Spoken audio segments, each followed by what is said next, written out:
Here's a story from Grandpa for my 3 favorite little girls, Emma, Ayla, and Audrey. It's been a while since we've read a Piggy and Gerald story from Mo Willems, so I put this one together for us. It's called There is a Bird on Your Head. Here it is. An Elephant and Piggy book by Mo Willems.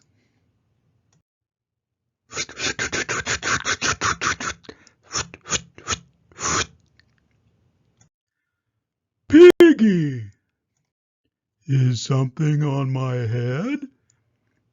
Yes. There is a bird on your head. There is a bird on my head? Ah!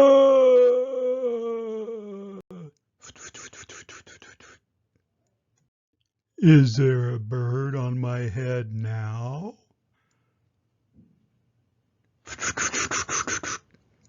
No. Now there are 2 birds on your head. What are 2 birds doing on my head? They are in love.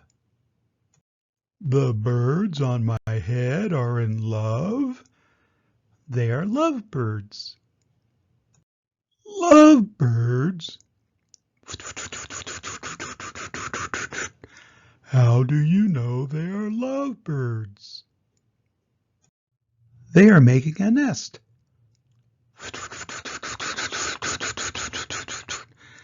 2 birds are making a nest on my head? Why would 2 birds make a nest on my head?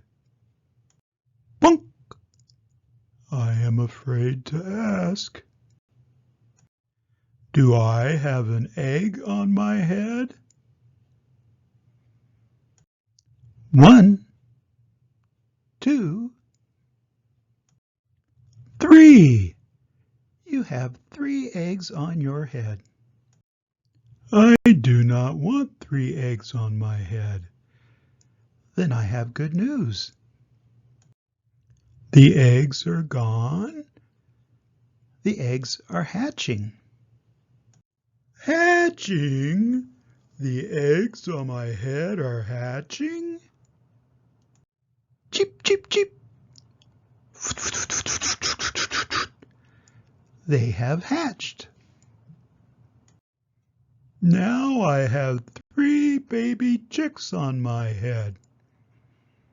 And 2 birds in a nest. I do not want 3 baby chicks, 2 birds, and a nest on my head. Where do you want them? Somewhere else. Why not ask them to go someplace else? Ask them? Ask them.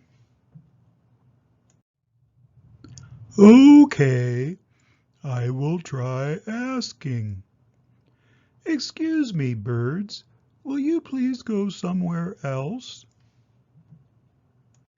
No problem. It worked.